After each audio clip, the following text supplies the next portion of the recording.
महंगाई है कहाँ? आप महंगाई नहीं है, कहाँ है आप बताइए ना। मैं वहीं आरबीआई इसका जवाब आपको बिहार की जनता देगी कमेंट सेक्शन। लेकिन आप तो जो प्रचार कर रहे हैं 370 और राम मंदिर की बात कर रहे हैं, मैंने आपके बहुत सारे वीडियोस देखे हैं। 370 का बात क्यों नहीं करेंगे? 370 से जो है हमारा देश मजबूत हुआ है। हमारा जो है अर्थव्यवस्था का एक बड़ा अमाउंट जो है कश्मीर में बेवजह खर्चा होता था। जिस मोदी ने महंगाई को कंट्रोल किया, जिस मोदी ने 115 यूनिकॉर्न कंपनी बनाया, कहाँ महंगाई कंट्रोल हुई? आप महंगाई कहाँ? अरे मैडम, सिलेंडर कितने का मिल रहा है पता है आपको? क्या सिलेंडर कितने का मिल रहा है? आप बता दीजिए। आप बताइए ना, आपसे मैं पूछना चाहता हूँ। नमस्कार, बहुत स्वागत है आप सभी का न्यूज नेशन पर। मैं हूं आपके साथ अमृता गर्ग। और अर्ज किया है कि पहले थे माइक के इस पार, अब उस पार कहते हैं 400 पार। पहले ये सवाल पूछते थे, अब हम पूछते हैं का भाई son of Bihar news nation पर कैसा लग रहा है फिर एक बार? बहुत अच्छा लग रहा है। और सबसे बड़ी बात है कि शायद से आप पंजाब की हैं और भोजपुरी में जब आपने ये बोला है कि कैसा लगा था तो वो बड़ा हमारा बहुत अच्छा लगल है, दिल के भी सुकून मिल रहा है। और मीठ मीठ भोजपुरी सुन के। तो अब की बार किसकी सरकार?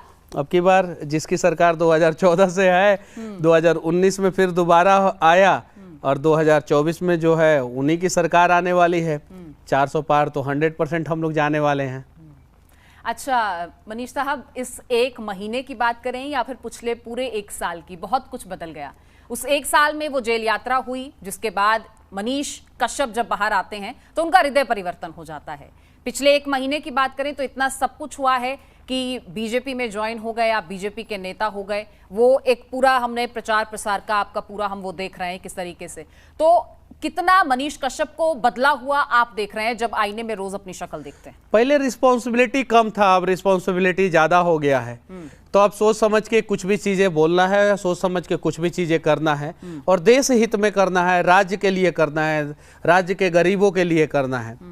तो काम वही करना है, लेकिन सोच समझ के करना है। तो अब मैं अपना काम जो है और अच्छे ढंग से कर पा रहा हूँ। और बहुत सारे गार्जियन हैं जिनके देख रेख में जो है अपना काम हम लोग करते हैं। अब नरेंद्र मोदी जी हैं, अमित शाह जी हैं, जेपी नड्डा जी हैं, और बिहार में भी सम्राट चौधरी जी हैं, विजय सिन्हा जी हैं। इन लोगों के नेतृत्व में हम लोग अपना काम कर रहे हैं और ईमानदारी पूर्वक कर रहे हैं। काम तो कर रहे हैं, लेकिन सदन में जाने का सपना तो अधूरा रह गया ना। देखिए, सच्चे मन से अगर कोई भी सपना अगर हम लोग देखते हैं तो वो आज नहीं तो कल पूरा होता ही है। चाहे वो आपका सपना हो, चाहे मेरा सपना हो, या दर्शक जो ये वीडियो को देख रहे हैं जहां भी देख रहे हैं उनका सपना हो। अच्छा, जैसे नेताओं को भी उनके समर्थक बनाते हैं, उनका वोटर बनाता है, वैसे ही यूट्यूबर, पत्रकार, जनसेवक मनीष कश्यप को भी उसके व्यूअर्स ने बनाया। आपको नहीं लगता कि आपके साथ साथ उनका भी सपना टूटा है? नहीं, ना उनका सपना टूटा ना मेरा सपना टूटा। उनको मेरे से जो उम्मीद था उस उम्मीद पे मैं खरा उतरूंगा और मुझे जो करना था मैं वो ईमानदारी पूर्वक निष्पक्ष होके करूंगा। बस परिवार अब बड़ा हो गया, पहले परिवार छोटा था, अब और बड़ा हो गया है और दुनिया की सबसे बड़ी पार्टी का मैं सदस्य हो गया हूं, तो जिम्मेदारियां और बढ़ गई है। बस वो जिम्मेदारियों का निर्वाह जो है मैं ईमानदारी पूर्वक करने का प्रयास करूंगा। और मैं चाहता हूं कि 2024 का जो चुनाव है, देखिए 3 नारा लग रहा है पूरे भारत में। एक एनडीए गठबंधन नारा लगा रहा है 400 पार, एक कांग्रेस या इंडी गठबंधन, इंडी गठबंधन, जो भी गठबंधन है कांग्रेस वाली, वो लगा रही है 40 पार, और बिहार में एक राजद वो लगा रहा है 4 पार। तो राजद का टारगेट है कि 4 पार हो जाए किसी भी हाल में, कांग्रेस का टारगेट है कि किसी भी हाल में 40 पार हो जाए, इज्जत बच जाए, नैया बच जाए, कुछ लोग जाए सदन में सिर्फ हंगामा करने के लिए, और भारतीय जनता पार्टी एनडीए का टारगेट है 400 पार। तो ये 400 पार का जो टारगेट है उसका मैं एक कार्य करता हूं और ईमानदारी पूर्वक उस टारगेट को पूरा करवाने का मैं प्रयास कर रहा हूं। राहुल गांधी तो कह रहे हैं कि पहले मुझे लग रहा था कि 200 सीटें शायद आ जाएंगी, लेकिन अब तो 150 पार करते भी मुश्किल से लग रहे हैं। तो ये बात सही है, 150 उन लोगों का पार नहीं होने वाला है। गठबंधन की बात कर रहे हो? किसका? एनडीए गठबंधन। वो कहीं रात में सोए होंगे और कुछ नशा वशा कर लिए होंगे, प्यारा सा अच्छा सा नशा, और सुबह सपने। प्यारा अच्छा नशा कौन सा होता है सर, ये बताइए। मतलब कि कुछ भ्रम का भी नशा होता है ना। क्या सत्ता का भी नशा होता है क्या? नहीं, सत्ता का नशा तो खैर इन लोगों के रग रग में है, जन्मजात है। चांदी का चम्मच लेके राहुल गांधी पैदा हुए थे, लेकिन अब 10 साल से तो नहीं है ना। अब 10 साल से नहीं है, लेकिन इनको अभी भी लगता है कि वही हनक वही नशा और वही जो है सिस्टम जो है इन लोगों के पास है। लेकिन 10 साल से नहीं, अगले 100 साल तक कांग्रेस जो है भारत के शीर्ष गद्दी पे नहीं आने वाली है, क्योंकि डायनासोर की प्रजाति और कांग्रेस की प्रजाति लगभग एक हो गई है, दोनों धरती से विलुप्त हो जाएंगे। अच्छा, 400 पार का जो नारा दिया जा रहा है, इसका आधार क्या है? सिर्फ इसका आधार पीएम मोदी के चेहरे पर वोट बटोरना चाह रहे हैं? नहीं, पीएम मोदी के चेहरे पे ही नहीं, पीएम मोदी के साथ जितने भी सांसद हैं उन सब ने काम किया और सबके चेहरे पे वोट बटोरा जा रहा है। और एक दो अगर मान लीजिए आप लोगों के नज़र में लगता होगा कि एक दो ने नहीं काम किया, तो बहुत सारे लोगों का टिकट बदला भी गया। लेकिन हम पीएम मोदी के चेहरे पे क्यों ना वोट मांगे? जिस मोदी ने पूरे भारत को मजबूत किया, जिस मोदी ने महंगाई को कंट्रोल किया, जिस मोदी ने 115 यूनिकॉर्न कंपनी बनाया। कहां महंगाई कंट्रोल हुई? आप महंगाई कहां? अरे मैडम, मोबाइल उठाइए, 4.6%। अरे आज भी तो पूर्व पत्रकार हैं। अरे पत्रकार तो आप भी हैं, आप बताइए। अरे आज का मैं बात कर रहा हूँ, आज का। 4.6% महंगाई दर है अभी इस महीने का। आरबीआई ने कल जो है डेटा जारी किया है, कल, और पूरे साल का सबसे निचला पता है आपको? क्या सिलेंडर कितने का मिल रहा है? आप बता दीजिए, आप बताइए ना। आपसे मैं पूछना चाहता हूँ, आप बता दीजिए। 400-500 की बात हो रही थी, हाँ। अब हजार रुपए की बात हो रही है। किसको 1000 रुपया में? राहुल गांधी को भी 700 रुपया में मिल रहा है सिलेंडर। तो 400 से तो 300 महंगा ही हुआ ना। तो 400 से 300 महंगा हुआ। जब कांग्रेस की सरकार 2004 में आई, उस समय सिलेंडर का प्राइस जो है वो 220 रुपया था। 220 रुपया। तो महंगाई कम करने की बात हुई थी ना, बढ़ाने की बात तो नहीं हुई थी। मुझे तो इस पे क्लियर कर देने दीजिए। महंगाई, आपने बहुत अच्छा टॉपिक छेड़ा, और पूरे न्यूज चैनलों पे डेवलपमेंट पे और महंगाई पे बात होना चाहिए, तब पता चलेगा भारतीय जनता पार्टी ने कितना महंगाई कंट्रोल किया। नरेंद्र मोदी। लेकिन आप तो जो प्रचार कर रहे हैं 370 और राम मंदिर की बात कर रहे हैं, मैंने आपके बहुत सारे वीडियोस देखे हैं। 370 का बात क्यों नहीं करेंगे? 370 से जो है हमारा देश मजबूत हुआ है। हमारा जो है अर्थव्यवस्था का एक बड़ा अमाउंट जो है कश्मीर में बेवजह खर्चा होता था, आज वो खर्चा नहीं होके जो है हमारे सेना को मजबूती में प्रदान हो रहा है। तो क्या विकास और महंगाई मुद्दा नहीं है? पीओके पे क्यों नहीं? क्या इसी मुद्दे पर चुनाव लड़ रहे हैं? है ही नहीं, महंगाई है कहाँ? महंगाई नहीं है, कहाँ है? आप बताइए ना। मैं वहीं आरबीआई इसका जवाब आपको बिहार की जनता देगी कमेंट सेक्शन। 4.5% दर है महंगाई का, आज का मैं डेटा बता रहा हूं। इसका जवाब आपको बिहार की जनता देगी। आप कह रहे हैं कि बिहार महंगाई बिल्कुल नहीं है। एकदम नहीं है महंगाई। रोजगार भी प्रॉपर मिल रहा है सबको। देखिए, मैं रोजगार पे अभी चर्चा ही कर रहा था, तब तक आपने बीच में काट दिया।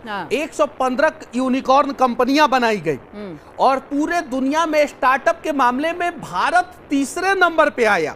जो टॉप 20 ये कागज में बना दी गई है, वहां लोग काम भी कर रहे हैं। अच्छा सुनिए, कागज में कि जमीन पे यूनिकॉर्न कंपनी 115 बनी कि नहीं बनी? कितने लोग हैं वहां काम कर रहे हैं? कहाँ पे जो आप कंपनीज बता रहे हैं? कौन सी कंपनी में? आप नाम बताइए। आप ही कह रहे हैं ना यूनिकॉर्न कंपनीज का आप नाम। फॉक्सकॉन, सुनिए, फॉक्सकॉन पहले जो मोबाइल हुआ करता था हमारा मेड इन चाइना हुआ करता था, टीवी जो है मेड इन कोरिया हुआ करता था, यहाँ तक कि रेडियो भी हम लोग खरीदते थे तो मेड इन जापान खरीदते थे।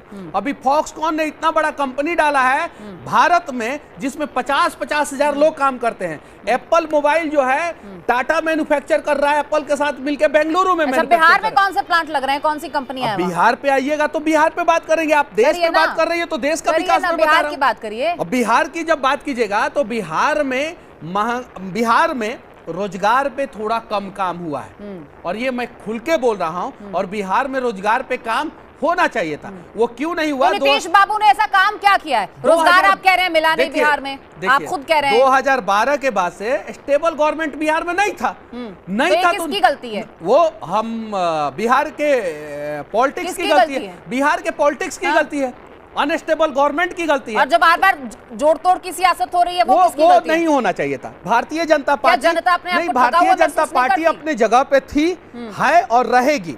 भारतीय जनता। नीतीश कुमार का क्या करेंगे? भारतीय जनता नीतीश कुमार का क्या कहेंगे? नीतीश कुमार जी एक अच्छे नेता हैं। और उनके बारे में हम लोग इसलिए जो कभी यहाँ कभी वहाँ, फिर वहाँ, मैं वहाँ हरगिज नहीं जाऊंगा, फिर वहाँ चले जाते हैं।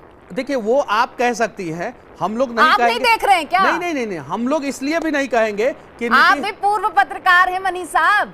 जमीर तो सवाल करता होगा एक बिहारी होने के नाते। एक बिहारी होने के नाते ही मैं आपको जवाब दे रहा हूं, और एक बिहारी होने के नाते ही आपको एक जवाब बिहारी का सुनना चाहिए। आपने रोजगार पे बात किया, मैं बोल रहा हूं कि बिहार में इंडस्ट्री लगना चाहिए। आपको सवाल पूछना चाहिए कि बिहार में इंडस्ट्री कैसे लगेगा, उसमें मैं जवाब देता कि बिहार में इंडस्ट्री कैसे लगेगा, बिहार में पलायन कैसे रुकेगा, बिहार में पलायन कैसे रुकेगा। देखिए अगर एक स्टेबल सरकार होती तो आज हम ये बात कर रहे होते कि ये रोजगार बढ़ेगा कैसे, लेकिन हम अभी 5 साल बाद फिर यही बात कर रहे हैं कि रोजगार है नहीं। मैं तो यही बातें कर रहा हूं ना कि बिहार में रोजगार पे, शिक्षा पे और स्वास्थ्य पे काम होना चाहिए। चाहिए तो आप जनता को बार बार लुभाते हैं ना। होगा, लेकिन हुआ क्यों नहीं, सवाल तो ये भी है। हुआ बिहार पूछेगा आपसे। 2012 के बाद से अनस्टेबल गवर्नमेंट आ गई, इसलिए बिहार में ये काम नहीं हो पाया। अब एक स्टेबल गवर्नमेंट है और नीतीश कुमार जी अब हमारे साथ है। अनस्टेबल गवर्नमेंट किसकी वजह से थी? नीतीश कुमार जी मतलब कि आरजेडी में चले गए, और आरजेडी में चले गए तो आरजेडी के वजह से अनस्टेबल गवर्नमेंट हुआ। नीतीश कुमार जी गए, नीतीश कुमार जी के वजह से अनस्टेबल गवर्नमेंट हुआ। भारतीय जनता पार्टी की वजह से अनस्टेबल गवर्नमेंट रही है। भारतीय जनता पार्टी की वजह से अनस्टेबल गवर्नमेंट नहीं हुआ। के साथ रहे। भारतीय जनता पार्टी की वजह से कभी भी अनस्टेबल गवर्नमेंट नहीं हुआ। अटल बिहारी वाजपेयी जब प्रधानमंत्री बने तो किसके पास गए नीतीश कुमार? क्या वो बीजेपी के पास नहीं गए? हाँ, अभी है, बीजेपी के साथ है और भारतीय जनता पार्टी के साथ जो है स्टेबल गवर्नमेंट है बिहार में, और अब काम होगा। क्योंकि अब उदाहरण दे देने जी। अच्छा, मेरी बात बताइए, क्या जनता इस बात में कंफ्यूज नहीं होगी कि हम बीजेपी पे भरोसा करें या हम नीतीश कुमार पे भरोसा करें? भारतीय जनता पार्टी पे 100% पलट गए तो नहीं, भारतीय जनता पार्टी कभी पलटी ही नहीं है। भारतीय जनता पार्टी जो विचारधारा था वो है और जिंदगी भर रहेगा। क्या गृह मंत्री ने ये नहीं कहा था कि नीतीश कुमार वापस नहीं आएंगे इस पार्टी में? अब देखिए, गृह मंत्री जी ने उस समय के सिचुएशन के हिसाब से कहा था।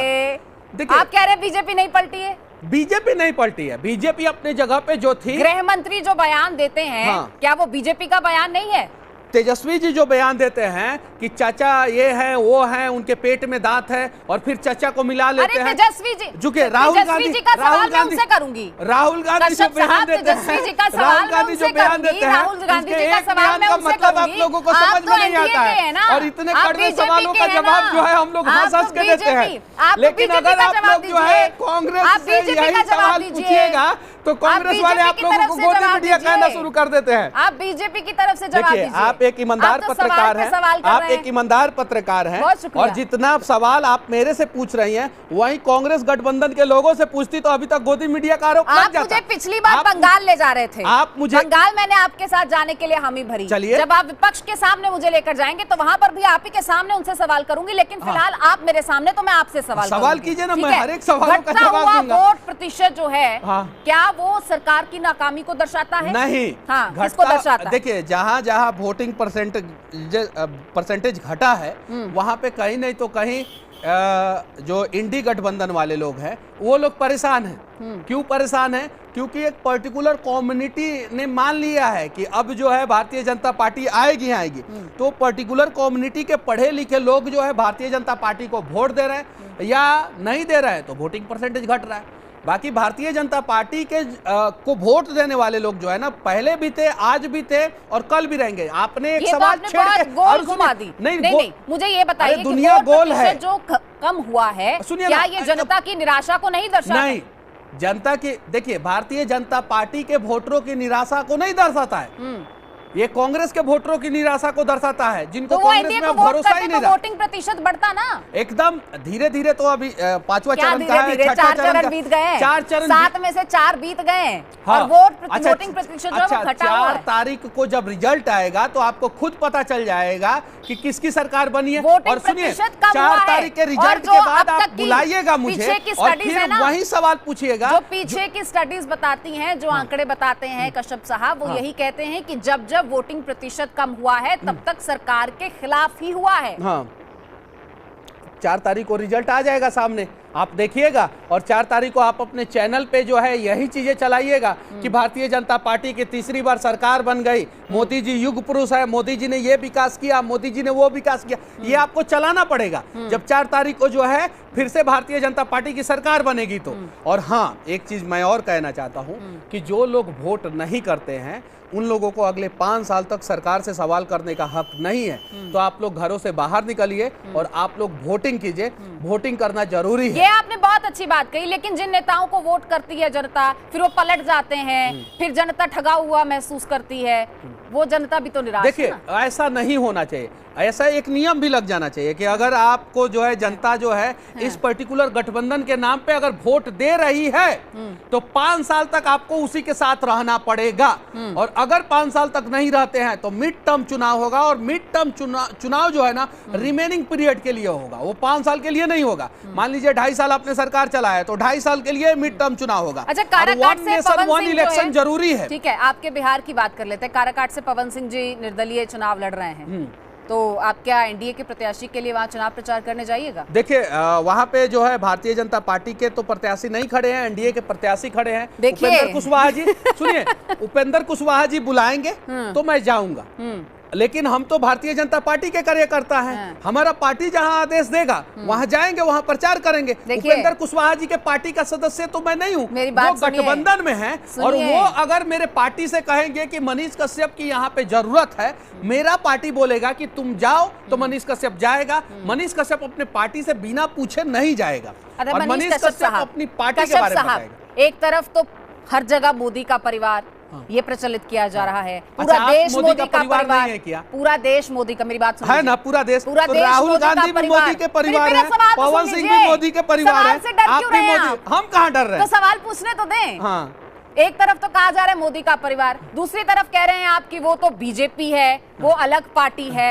आप अपने ही कुनबे के साथ एक परिवार होकर आईपीएल में भारतीय क्रिकेट टीम के लोग खेलते हैं। अरे खेल में तो खेल ही बिगड़ जाता है, अलग टीम बना हुआ है। लेकिन जब बात आती है देश का तो सब लोग जो है भारत के लिए खेलते हैं। ये पूरा देश के लोग जो है मोदी का परिवार है, उनकी अपनी विचारधारा है, अलग अलग विचारधारा है, अलग अलग पार्टियां हैं, लेकिन परिवार तो मोदी जी का ही है। 400 पार में तो आपके उपेंद्र कुशवाहा भी आएंगे एकदम ना? बिल्कुल है, या सिर्फ बीजेपी 400 पार कर लेगी? देखिए, आपका अगर पड़ोसी आपको बोलेगा कि आप आइए और हमारे लिए ये काम कीजिए, तो आप अपने घर के मुखिया से, आप अपने मम्मी पापा से पूछिएगा ना कि बगल वाले अंकल जो है हमें बुला रहे हैं, हम जाए कि नहीं जाए। मनीष कश्यप बीजेपी के, हाँ ठीक है, बीजेपी एनडीए की, हाँ, और एनडीए के उपेंद्र कुशवाहा, एकदम तो एक परिवार हुआ ना? एकदम। तो उपेंद्र कुशवाहा के पक्ष में वोट अपील तो कर दीजिए। अरे तो उपेंद्र कुशवाहा जी अगर हमें बुलाएंगे एकदम बिल्कुल जाएंगे, क्यों नहीं जाएंगे? और 400 पार में अपने परिवार के लिए एक वोट अपील तो यहाँ से एकदम बिल्कुल हमारा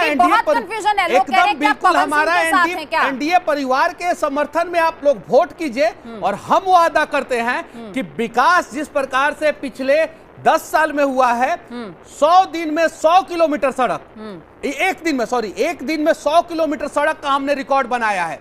दुनिया का सबसे लंबा एक्सप्रेसवे बनाया है, सबसे चौड़ा एक्सप्रेसवे बनाया है, 15 नए एम्स का स्थापना किया है हमने, कश्मीर से धारा 370 हटाया है। राम मंदिर से विकास कैसे संभव है? वो एक छोटा सा बच्चा का वीडियो वायरल हो रहा है कि वो 7 साल 8 साल का बच्चा जो है 60,000 रुपया महीना कमाता है। ये सारा काम क्या? सुनिए एक मिनट, लेट मी फिनिश।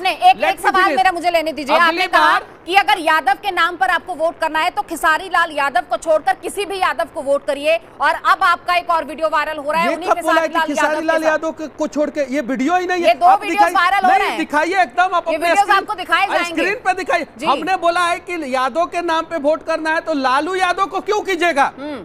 जो लालू यादव का चारा घोटाला करके यादव को नुकसान, यादव को वोट नहीं करना। नहीं, मैंने बोला, सोच लीजिए। नहीं, अगर नहीं, ये तो कहीं वीडियो नहीं है, आप दिखा दीजिएगा तो हम। चलिए एक चलते रैपिड फायर आपसे मैं कर रही हूँ। एक नेता के नाम, किन्हीं नेताओं के नाम बोलूंगी। पहला शब्द आपने अगले 5 साल का जो है रोड मैप हमसे सुना ही नहीं, पहले वो सुनिए, पहले बताइए। पीओके भारत का हिस्सा होगा, पीओके भारत का हिस्सा होगा, और भी एक्सप्रेसवे बनेगा, और भी एम्स बनेगा, और भी IIT कॉलेज बनेगा, और भी यूनिवर्सिटी बनेगा, और भी यूनिकॉर्न कंपनी बनेगी। और भारत तीसरे नंबर पे है स्टार्टअप योजना के मामले में।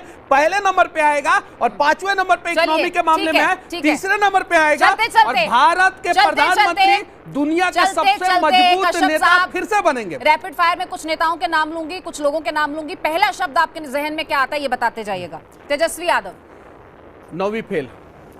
नेहा सिंह राठौर, उनके बारे में तो हम सोचते ही नहीं है। अच्छा। मनोज तिवारी, मनोज तिवारी ने दिल्ली के लिए अच्छा काम किया। एक शब्द बोला था। पीएम मोदी, सशक्त नेता। कन्हैया कुमार, टुकड़े टुकड़े गैंग। राहुल गांधी, कॉमेडियन। लालू यादव, चारा घोटाला। नीतीश कुमार, बिहार के बेदाग मुख्यमंत्री। बेदाग। और मनीष कश्यप, मनीष कश्यप राष्ट्रवादी, युवा। और कुछ आप बता दीजिए, मैं अपने बारे में बताऊंगा तो फिर आपने मतलब इतना बड़ा इंटरव्यू में आप पहली बार मुस्कुराई हैं तो आप बता दीजिए, क्योंकि आप जज करने वाली हैं। यहाँ तो हम लोग अपने बारे में जज थोड़ी करेंगे। सवाल भी तो सरकार के लोगों से ही पूछा जाता है। हमसे इतना सवाल पूछी, हमने कभी आरोप लगाया क्या कि आप विपक्ष से पैसा ली हैं? नहीं, क्योंकि मुझे पता है आप। अच्छा, सुनिए, मतलब जो विपक्ष पूरा कंप्लीट तो करने दीजिए। एक मिनट, नहीं, आप कटवा दीजिएगा और इतना ही जो है रील बनेगा और मीम्स बनेगा। आप एक ईमानदार पत्रकार है, आप कितना भी कड़वा सवाल पूछिएगा, हमारा फर्ज बनता है कि हम उसका जवाब देंगे। आपके ऊपर झूठा मुकदमा भी नहीं करेंगे, एनएसए भी नहीं लगाएंगे, आपसे नाराज भी नहीं होंगे। आप दोबारा बुलाइएगा फिर आएंगे। लेकिन अगर आप इंडी गठबंधन या कांग्रेसी से या तेजस्वी यादव की पार्टी से अगर 4 को कड़वा सवाल पूछ लीजिएगा, यूं में कुर्सी तोड़ना शुरू कर देंगे और गोदी मीडिया कहना शुरू कर देंगे और फिर दोबारा आपके पास नहीं आएंगे और आप लोगों का बायकाट कर देंगे। अब देखिए मीडिया क्या करे, कोई गोदी मीडिया कहता है तो कोई कहता है विपक्ष से सब पैसा ले लिया। 4 दिन हुए हैं अभी आपको राजनीति में, सवाल तो पूछे जाएंगे कश्यप साहब, और हर सवाल का जवाब आपको देना होगा। मैं और आप लोग ईमानदारी से ऐसे ही पूछिए, क्योंकि अगर आप लोग जिस दिन बिक गए ना उस दिन देश बिक जाएगा। कोई नहीं बिक रहा है साहब, सुरक्षित है, कोई नहीं बिक रहा है। हर कोई अपने हक की रोटी खा रहा है, ईमानदारी की रोटी खा रहा है, और यही देश का संविधान भी कहता है, यही हमारी शिक्षाएं भी कहती हैं। बहुत शुक्रिया हमसे बातचीत करने के लिए, हर सवाल का बेबाकी से जवाब देने के लिए। संविधान कोई खतरे में नहीं ना है। बहुत शुक्रिया आपका हमसे बात करने के लिए। संविधान तो ये थे हमारे साथ मनीष कश्यप, जिनका कहना है कि वो अब एनडीए के साथ हैं, बीजेपी के साथ हैं और 400 पार के लिए आवाज बुलंद करते रहेंगे। बिहार की जनता का, देश की जनता का इस पर क्या कहना है, कमेंट सेक्शन में जरूर बताइएगा। बहुत शुक्रिया।